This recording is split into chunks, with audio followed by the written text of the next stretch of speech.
Oi, galera, tudo bem? Hoje mais uma aula, mais um conteúdo. O conteúdo de hoje são vozes verbais, ok? Vozes verbais faz parte da classe gramatical de verbos. Então, os verbos flexionam em tempo, modo, número, pessoa e voz, certo? Então, tá. Hoje nós veremos quais vozes verbais. Nós veremos a voz ativa, certo? E a voz passiva. Então tá, vamos aqui, ó, vamos começar.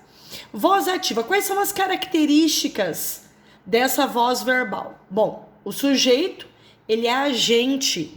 Então, voz ativa, eu tenho um sujeito agente. O que isso significa? Significa que o sujeito faz a ação, o quê? Expressa pelo verbo, certo? Então, o sujeito é quem faz a ação, expressa pelo verbo. Então vamos lá. Qual é a outra característica? O meu verbo, se o meu sujeito faz a ação, o meu verbo ele se encontra na voz ativa, ok? E eu tenho um objeto direto que completa o sentido deste verbo aqui que está na voz ativa. Então vamos ver uma construção aqui, um exemplo. A menina comprou uma blusa. A menina fez a ação de comprar uma blusa, certo? Então, a menina, sujeito agente, comprou. O meu verbo aqui está indicando o quê? Que o meu sujeito fez a ação, não é isso? Então, eu tenho um verbo que está na voz ativa. Comprou o quê? Comprou uma blusa. Então, uma blusa é o meu objeto direto. Certo? Muito bem. Voz passiva. Voz passiva, quais são as características? Bom, o meu sujeito é paciente. Se ele é paciente, o que isso significa? Significa que ele sofre a ação, o quê? Expressa pelo verbo. Ele sofre a ação, ele recebe a ação, certo? E o meu verbo está na voz passiva, ok? Então, voz passiva, eu tenho sujeito paciente é aquele que sofre, aquele que recebe a ação, expressa pelo verbo. E eu tenho dois tipos de voz passiva. Quais são os tipos? O primeiro deles, gente, passiva sintética. Qual é a característica? Eu tenho a partícula C, certo? Olha só, não vamos confundir com voz reflexiva e nem com sujeito indeterminado. Depois eu vou fazer um videozinho para vocês não confundirem essas três funções aí do C, ok? Então vamos lá, voz passiva sintética, eu tenho a partícula C. Então, vamos lá para o exemplo. Ergueu-se o prédio. O prédio foi erguido, não é mesmo? Sim? Então, tá. O meu verbo está na voz passiva. O meu sujeito aqui é paciente, ele sofreu a ação. Não é isso? O prédio aqui sofreu a ação de ser erguido. Ok? E o que eu tenho dentro dessa construção? Eu tenho a partícula C. Essa partícula C recebe o nome de partícula ou pronome apassivador ou partícula apassivadora, certo? Então, voz passiva sintética, ela tem a partícula C, é a característica dela. O meu sujeito sofreu a ação de ser erguido, não é isso? Então, ergueu-se o prédio.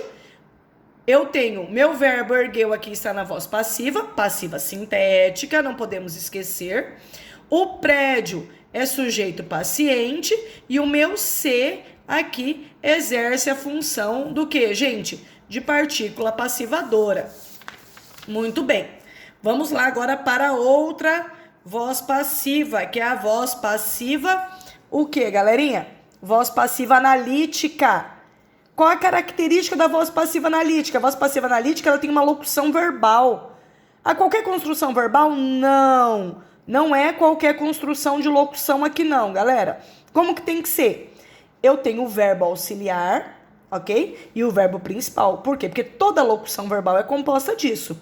De um verbo auxiliar e um verbo principal. Só que dentro da minha locução, o verbo principal, ele pode estar no infinitivo, no gerúndio e no particípio, certo? Para ele ser uma voz passiva analítica, o meu verbo principal, ele precisa estar no particípio, certo? No particípio. Ah, professora, eu não lembro o que são verbos no particípio. Então, pega a tua gramática, ok? Vai dar uma estudada. Vamos lá para a construção. Olha só. A garota é educada pelos pais. Então, a garota, ela sofre uma ação de ser educada por alguém, não é isso? Então, a garota, sujeito paciente, ela recebe a ação. É educada. Olha só, eu tenho um verbo auxiliar, aqui o verbo ser, e o verbo educar. O meu verbo educar está no particípio, certo? Então, o meu verbo aqui está na voz passiva analítica. E pelos pais, quem é pelos pais? Nós já vimos esse conteúdo esse bimestre, gente. O que é pelos pais? Agente da passiva. Quem é o agente da passiva? É quem faz a ação. Quem que educa a garota? Os pais, ok? Então, a garota, sujeito passivo, paciente. Por quê? Porque ela recebe a ação. Que ação é essa? De ser educada. De ser educada por quem? Pelos pais. Então, o agente da passiva é quem faz a ação do sujeito passivo aqui, paciente. Agora, olha só, gente. Transformação para a voz ativa. Então, eu tenho aqui voz passiva analítica e voz ativa. Eu posso fazer isso vice-versa, tá bom? Então, eu estou transformando aqui a minha voz passiva analítica para a minha voz ativa. Para comprovar isso aqui, tá, gente? Que o meu agente da passiva é quem faz a ação. Então, vamos lá. A garota foi educada pelos tios. Olha só, tios passa a ser o quê? O sujeito agente. Aqui ele é agente da passiva, aqui ele é quem? Sujeito agente. A garota, que é o sujeito paciente aqui ela passa a ser o quê, gente? O objeto direto. E aqui, a minha locução verbal, eu transformo em um único verbo, certo? Aqui está na voz ativa. Então, aqui voz passiva analítica, voz ativa. Vocês perceberam aqui que aqui está educaram? Por quê? O meu verbo auxiliar, ó, quando eu faço essa transformação, o meu verbo auxiliar, ele tem uma flexão, não tem? Foi. Foi é o verbo ser conjugado no pretérito perfeito, ok? Então, ela foi. Eles educaram, eu vou pegar o verbo aqui principal e vou flexionar com o mesmo tempo. Eu não posso colocar aqui, os tios educam a garota, vai estar errado. Por quê? Porque aqui o meu verbo está no pretérito perfeito. O meu verbo aqui também precisa estar no pretérito perfeito. Só que aqui é plural, não é? Sim? Então, eles educaram a garota. Ok, gente? Qualquer dúvida, mande pelo Class, certo? Assistam a videoaula mais de uma vez, consultem a tua mini gramática. Tudo bem, galerinha? Um beijo e até mais.